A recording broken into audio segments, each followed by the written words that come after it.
Ce dimanche 29 janvier, Zone Interdite s'intéresse à la prise en charge des personnes âgées.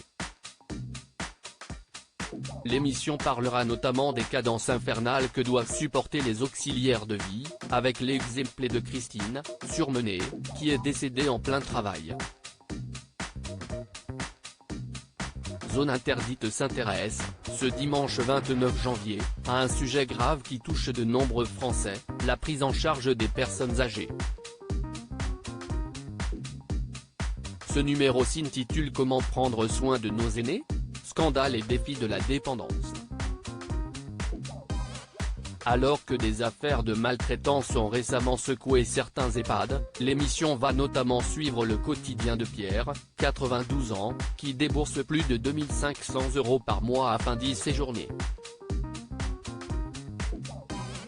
Pourtant, depuis son arrivée, son quotidien ressemble à une descente aux enfers.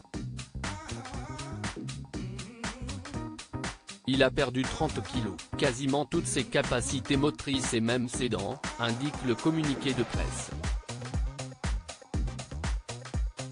D'autres font le choix du maintien à domicile. Une décision qui peut s'avérer également problématique à cause du turnover des équipes.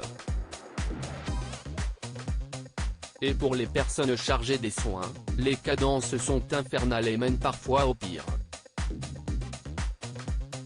Christine s'est effondrée au domicile de l'une de ses bénéficiaires. Christine, dont les filles, Marilyn et Isabelle témoignent dans Zone Interdite, est morte en travaillant.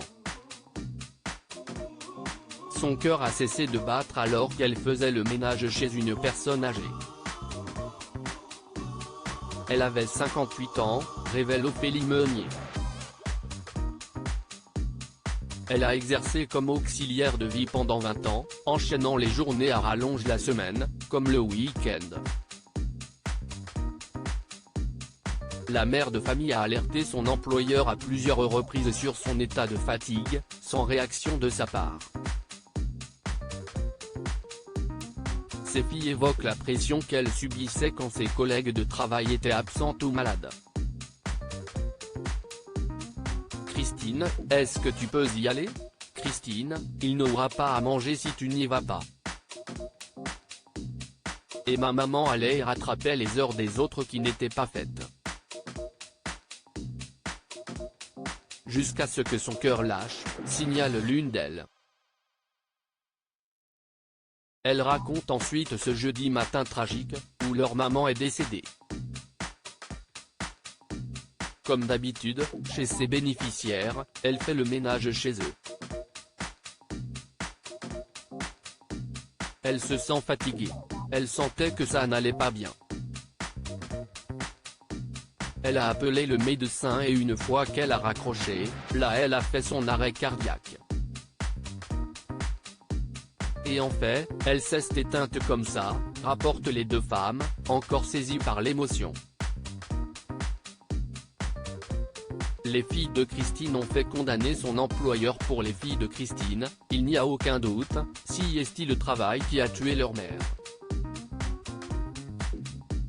Si son employeur, à ce moment-là, lui avait dit, prends une semaine, repose-toi, prends une journée, notre maman serait peut-être encore là, affirme-t-elle.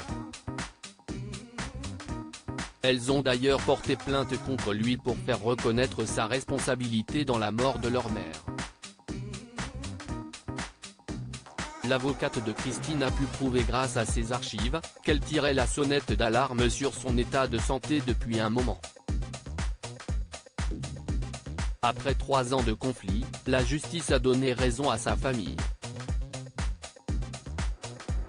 Pour la première fois en France, une agence est condamnée pour faute inexcusable ayant conduit à la mort d'une salariée, signale Ophélie Meunier. À lire aussi Zone Interdite signe un documentaire choc sur la prise en charge des personnes âgées en EHPAD et à domicile.